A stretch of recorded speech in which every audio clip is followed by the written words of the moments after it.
Cricket ये खेल है, लेकिन जब बात आती है इंडिया वर्सेस पाकिस्तान की, तो ये सिर्फ खेल नहीं रहता। ये बदल जाता है जज्बातों की जंग में। 2025 का एशिया कप फिर से हमें उसी मुकाबले के दरवाजे पर खड़ा कर चुका है। भारत और पाकिस्तान की राइवलरी सिर्फ मैदान पर सीमित नहीं है, इसके पीछे है 1947 का बंटवारा, 1965 और 1971 के युद्ध और सरहदों पर बना अविश्वास। और यही सब जब पिच पर उतरता है तो क्रिकेट के दुनिया का सबसे बड़ा जोश बन जाता है। दोस्तों, आंकड़े बताते हैं कि वर्ल्ड कप और एशिया कप जैसे टूर्नामेंट में भारत का पलड़ा हमेशा भारी रहता है। वर्ल्ड कप में पाकिस्तान आज तक भारत को नहीं हरा पाया। एशिया कप में पाकिस्तान ने कभी कभी वापसी की, लेकिन बड़ी तस्वीरें में भारत ही आगे रहता है।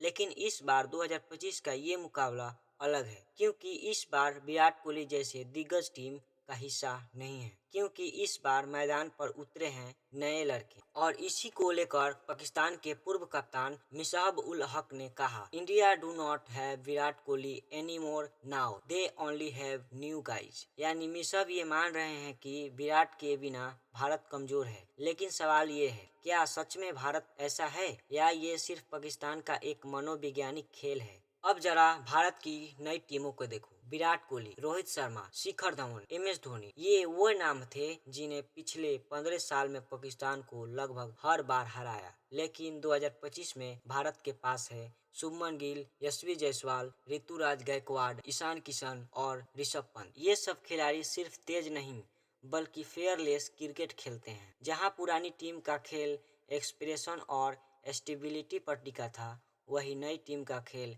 एग्रेशन और स्ट्राइक रेट पर टिका है। ODI बैटिंग एवरेज 2023 से 2025 तक शुभमन गिल 57.8, यशस्वी जायसवाल 48.3, ईशान किशन 42.1 और इंडिया वर्सेस पाकिस्तान के बीच 2010 से 2023 तक की जीत प्रतिशत 68% है। यानी आंकड़े साफ बोलते हैं कि भारत अब भी आगे है। लेकिन इस बार सिर्फ क्रिकेट ही नहीं, राजनीति भी खेल में है। भारत में कुछ संगठनों में पाकिस्तान के खिलाफ मैच का बहिष्कार करने की मांग की, लेकिन BCCI ने साफ कहा, क्रिकेट को राजनीति से अलग रहना चाहिए। यानी मैदान पर ये मुकाबला सिर्फ 22 खिलाड़ियों का ही नहीं बल्कि दो देशों के मामलों का भी है। यानी मैदान पर ये मुकाबला सिर्फ 22 खिलाड़ियों का नहीं बल्कि दो देशों के माहौल का भी है। और हाँ, अब मिसाब कहते हैं इंडिया डू नॉट है विराट कोहली एनीमोर, तो दिमाग में बस एक ही आता है सवाल, भाई अब ये लोग सोच रहे हैं कि भारत सिर्फ एक खिलाड़ी से चलता है। अब जरा गहराई में चलते हैं। मिसबाह उल हक का बयान, Indian do not have Virat Kohli anymore,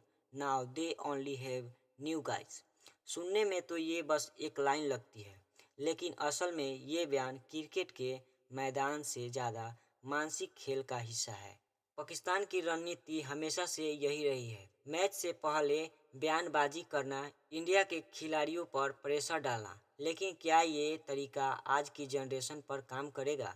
आइए देखते हैं। पहले समझते हैं विराट कोहली की लेगेंसी पर। विराट कोहली सिर्फ एक खिलाड़ी नहीं थे, वह भारत की बैटिंग बैकबोन थे। उनकी कंसिस्टेंसी, उनकी इंटेंसिटी और बड़े मौके पर मैच जीतने की आदत, यही सब उन्हें अलग बनाता था।